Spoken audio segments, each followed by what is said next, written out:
Parole du Seigneur. C'est un message que nous voulons partager à l'attention de l'Église de Dieu dans un temps bien particulier. Avant de le faire, cependant, bien-aimés, j'aimerais que nous puissions prier et demander à Dieu de nous accorder toute son intelligence pendant les quelques minutes qui vont suivre. Prions. Notre Père et notre Dieu, nous vivons dans des temps troublés, mais nous croyons, Seigneur, que tu es sur ton trône. Alors que nous ouvrons ta parole pour considérer ce que tu veux nous dire, dispose nos cœurs, nos intelligences. Nous t'en prions au nom de Jésus et pour ta gloire. Amen. La situation du monde dans lequel nous sommes aujourd'hui est grave. Beaucoup s'interrogent pour tenter de comprendre ce qui se passe.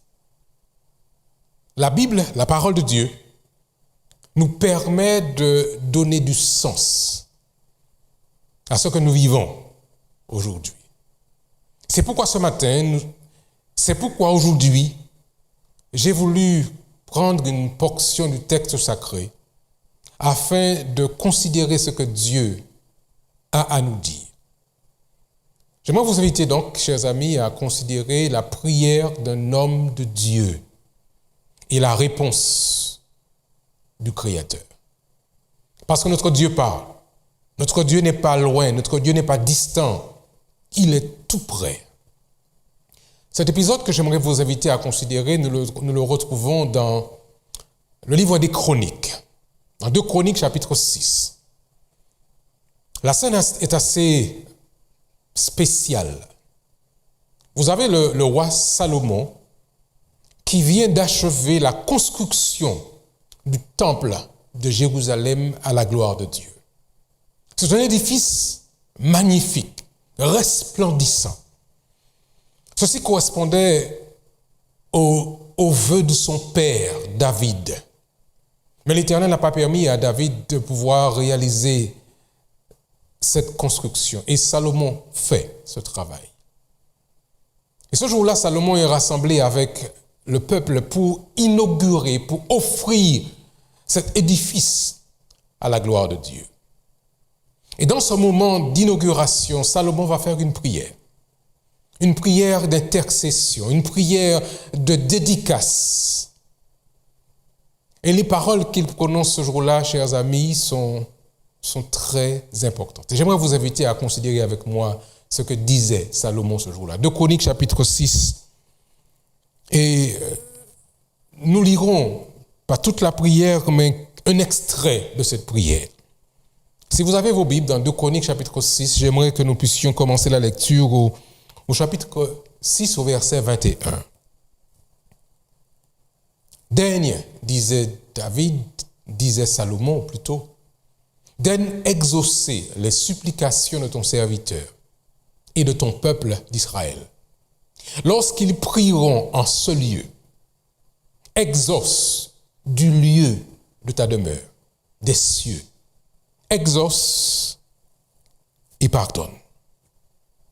Si quelqu'un, Salomon continue, si quelqu'un pêche contre son prochain et qu'on lui impose un serment pour le faire jurer, s'il vient jurer devant ton autel dans cette maison, écoute-le des cieux et agis et juge tes serviteurs.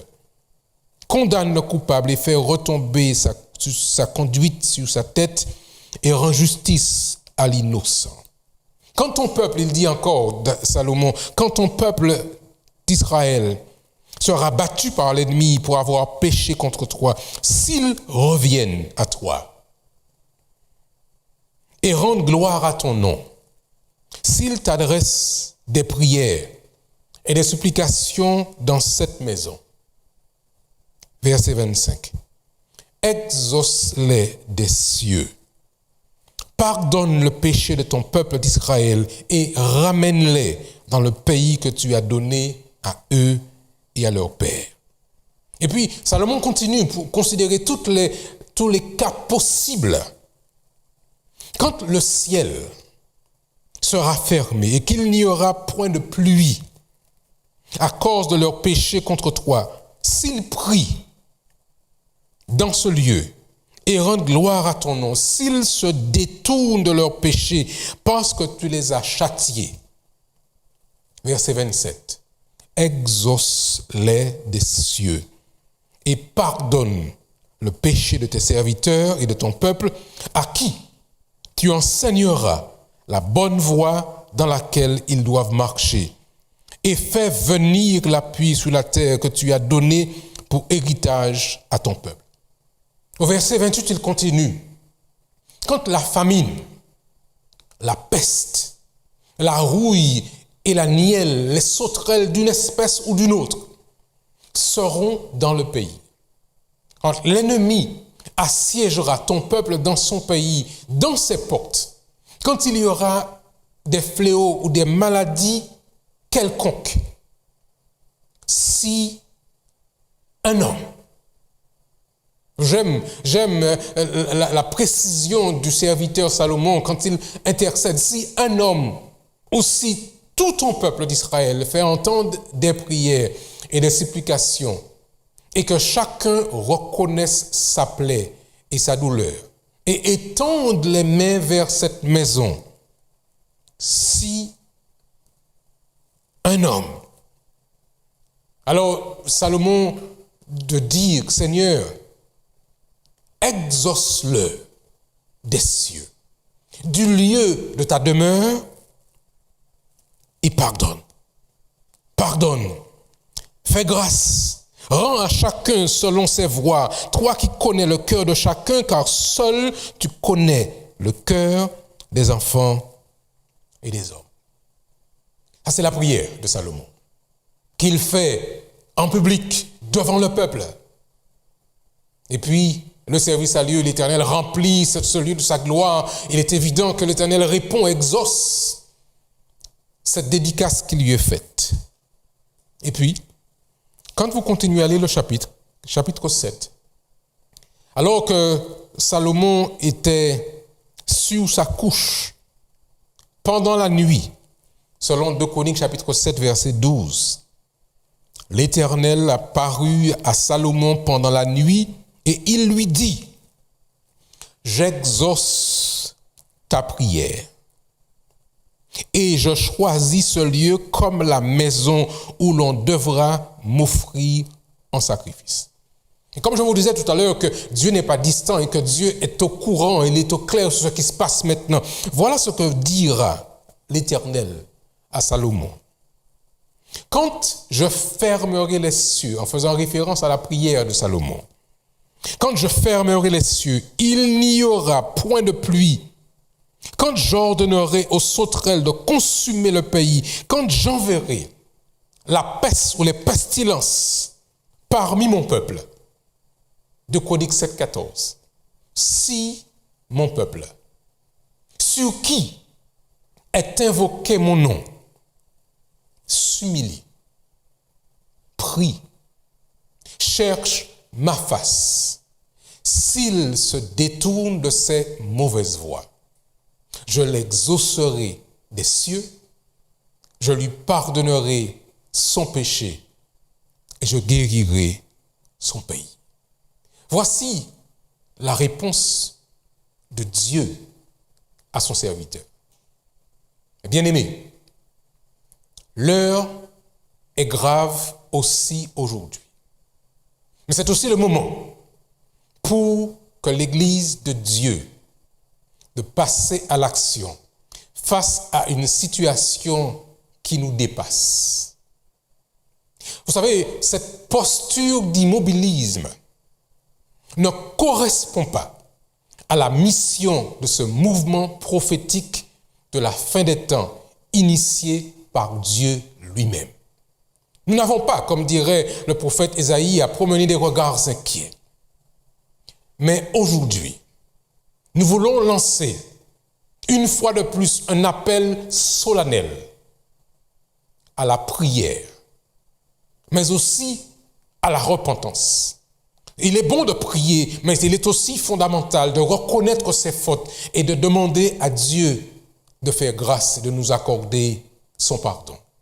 un appel solennel que nous voulons lancer à la prière et à la repentance. Face à cette augmentation exponentielle du nombre de décès et de contaminations, nous avons, en tant que peuple de Dieu, un rôle spirituel à jouer. Et par conséquent, nous ne pouvons pas rester silencieux. Et voici la formule que Dieu propose à Salomon, qui est valable encore pour nous aujourd'hui. 1. Si mon peuple s'humilie. Nous devons faire preuve de cette humilité pour reconnaître notre incompétence, nos limites. Si mon peuple s'humilie, s'il prie en reconnaissant la toute-puissance de Dieu. Et l'Éternel dit encore à Salomon, s'il cherche ma face, s'il se tourne vers le seul Créateur. Et puis il dit à Salomon ce jour-là, s'il se détourne de ses mauvaises voies, s'humilier, prier, chercher la face du Créateur, se détourner de ses mauvaises voies, alors l'Éternel fera ce qu'il a promis à l'époque, encore aujourd'hui. Je l'exaucerai des cieux. Je pardonnerai son péché. Et je guérirai son pays. Mes chers amis, l'Église adventiste du 7e jour a reçu un message de santé, clair et précis pour la fin des temps. Message, hélas, qu'elle a en grande partie négligé, voire parfois méprisé. Et aujourd'hui, nous sommes dans les mois. Nous crions à Dieu en reconnaissant notre état, notre situation, notre condition. Cependant, chers amis, la mission qui nous a été confiée n'a pas changé. La mission que Dieu confie à son peuple, à ses représentants sur terre, à ce mouvement prophétique qu'il a lui-même initié, sa mission est claire. Et la mission que Dieu confie à son peuple n'est pas de faire la promotion du vaccin, n'est pas non plus de pouvoir se positionner contre ou pour. La mission que Dieu nous confie, elle est simple. C'est notre devoir de pouvoir proclamer le message du retour prochain de notre Seigneur et Sauveur Jésus-Christ. Cependant, c'est de notre devoir sacré, d'apporter un soutien spirituel et émotionnel à nos frères et sœurs dans la foi et à nos frères et sœurs, nos concitoyens, nos voisins, nos amis qui sont angoissés par cette situation. Alors que chaque communauté de foi s'organise pour lancer, initier des moments de prière et de repentance pour notre rébellion face aux directives divines. Dieu nous avait déjà donné les informations. Dieu nous avait déjà donné le comment faire. Mais hélas, nous sommes écartés de sa parole. Chaque communauté s'organise pour mettre en place des moments de prière et de repentance sincère. Cependant, la mission que Dieu nous a confiée, je disais, n'a pas changé. Et dans le livre de l'Apocalypse, au chapitre 14, nous retrouvons les éléments fondateurs de cette communauté de foi. Apocalypse 14, versets 6 et versets suivants. Je vis, déclare l'apôtre Jean, un autre ange qui volait par le milieu du ciel ayant un évangile éternel, une bonne nouvelle éternelle pour l'annoncer aux habitants de la terre, à toute nation, à toute tribu, à toute langue et à tout peuple. Et le texte continue, vous le connaissez. Il disait d'une voix forte, craignez Dieu et donnez-lui gloire, car l'heure du jugement est venue. Et adorez celui qui a fait la terre, la mer et les sources d'eau. Et vous continuerez à lire à la maison, chers amis, tous les éléments de ce message, de ces 3 messages condensés, message des 3 anges, comme nous le présentons généralement. Le monde entier doit savoir que l'heure du jugement est venue. Le monde entier doit le savoir, doit être au courant. Et nous avons reçu, bien-aimés, cette mission solennelle de transmettre l'information, de partager. Vous et moi sommes les sentinelles sur la muraille. Si nous nous taisons, l'ennemi envahira le peuple et nous serons responsables de la situation. La polémique autour du virus est une diversion face à la mission qui nous est confiée. Alors ne nous trompons pas de combat. Restons focalisés, centrés sur la mission qui est celle de faire savoir que l'heure du jugement est venue, que Dieu est prêt à faire ce qu'il avait annoncé. En effet, au chapitre 14, verset 9, verset 8, il disait déjà, un second ange suivi en disant, elle est tombée, Babylone la grande, qui a abreuvé toutes les nations du vin de la fureur de son impudicité. Et un 3e ange les suivit en disant, si quelqu'un adore la bête et son image et reçoit une marque sur son front ou sur sa main, il boira, lui aussi, du vin de la fureur de Dieu versé sans mélange dans la coupe de sa colère, et il sera tourmenté dans le feu et le soufre devant ses anges et devant l'agneau. Mais il y a une phrase qui est importante à souligner. Le texte déclare, toujours dans le livre d'Apocalypse chapitre 14, et là nous sommes au verset 13. Heureux dès à présent les morts qui meurent dans le Seigneur.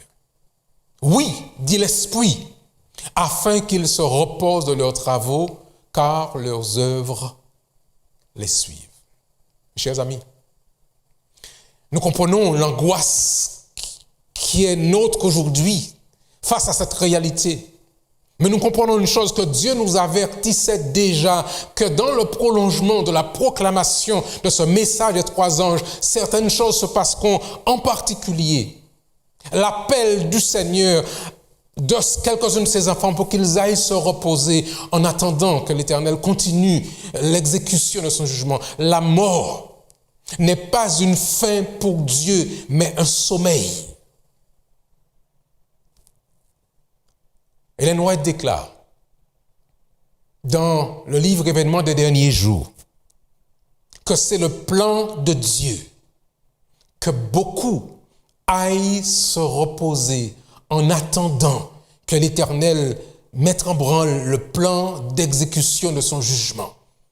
Je vous recommande en particulier la lecture du livre Événements des derniers jours, qui reprennent de manière spécifique cette information. Je vous invite à lire en particulier le chapitre 18 de ce livre des Événements des derniers jours, pour que nous comprenions que Dieu ne nous laisse pas dans l'ignorance. Mais le plan continue. Voici la suite des événements qu'il annonce. Pour qu'il n'y ait pas de surprise, écoutons la suite des événements tels qu'ils sont présentés dans la parole sacrée.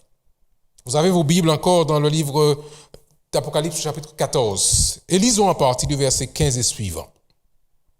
Un autre ange, sorti du temple, criant d'une voix forte à celui qui est assis sur la nuée, lance ta faucille et moissonne, car l'heure de moissonner est venue.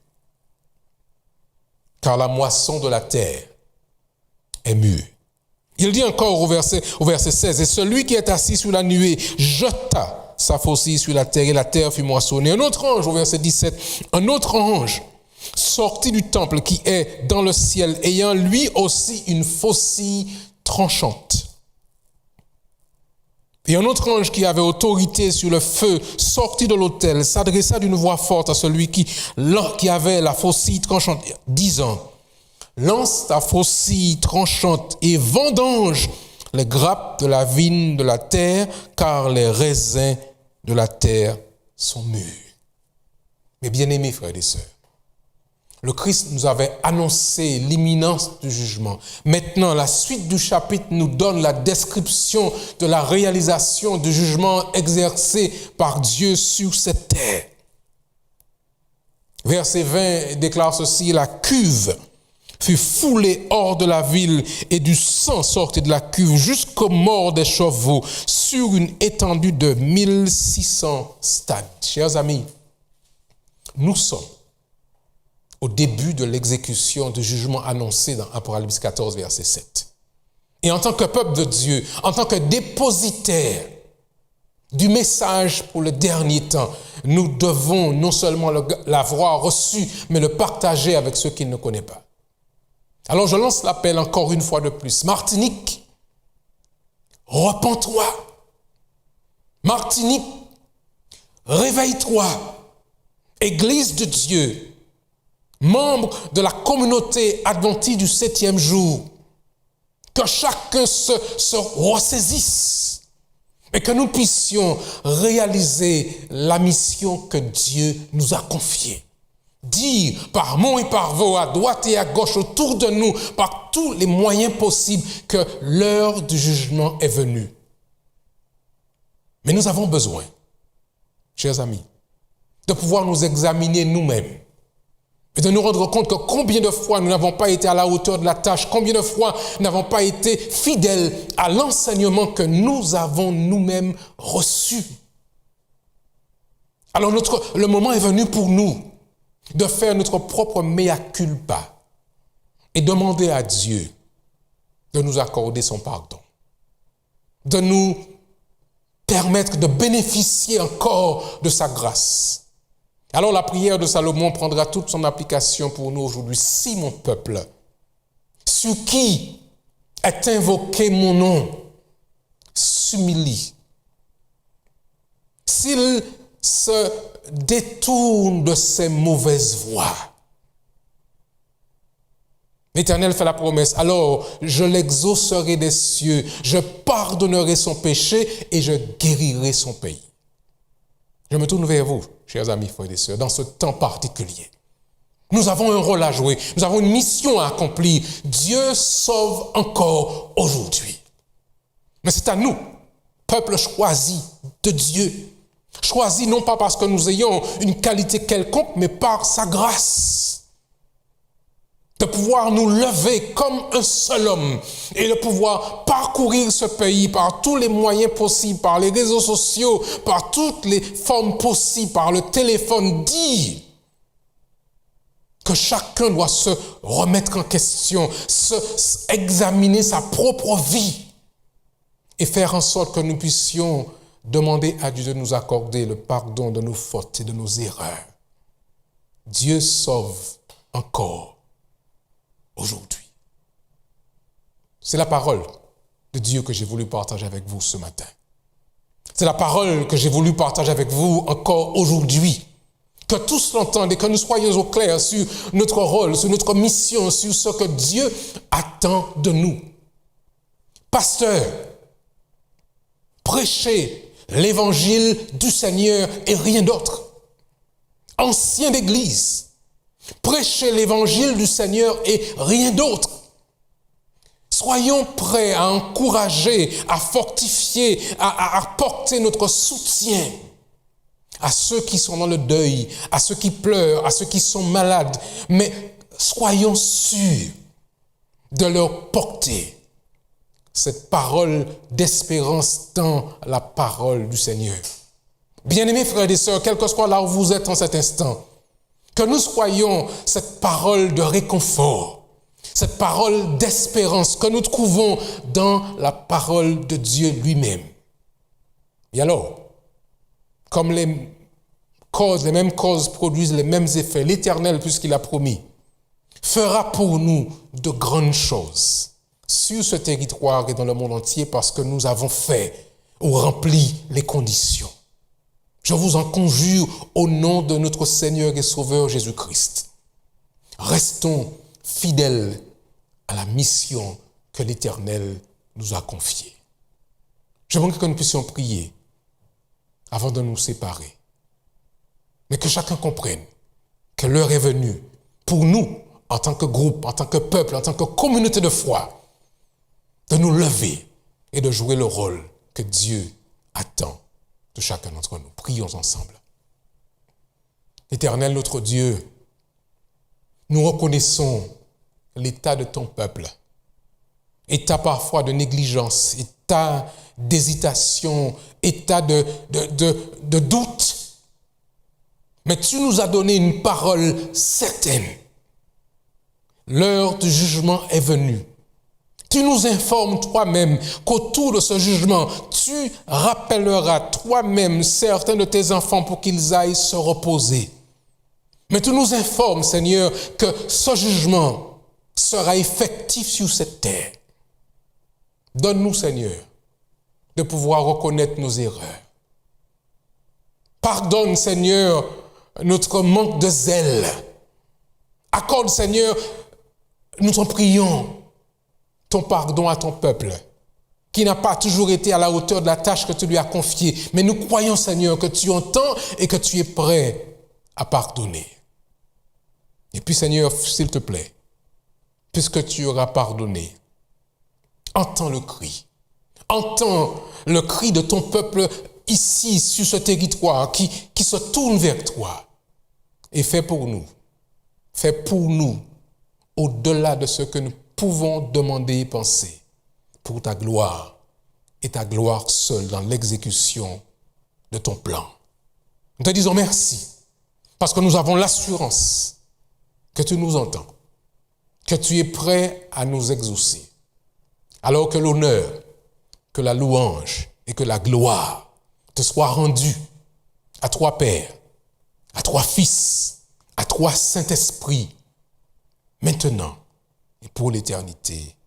Amen. Bien-aimés, nous vous remercions d'avoir pris le temps d'écouter et de vivre avec nous ce moment. Faisons en conséquence. Et faisons l'expérience de ce moment de repentance et de conversion. Et Dieu fera comme il l'a promis. Que Dieu vous bénisse. Maranatha. Et à très bientôt.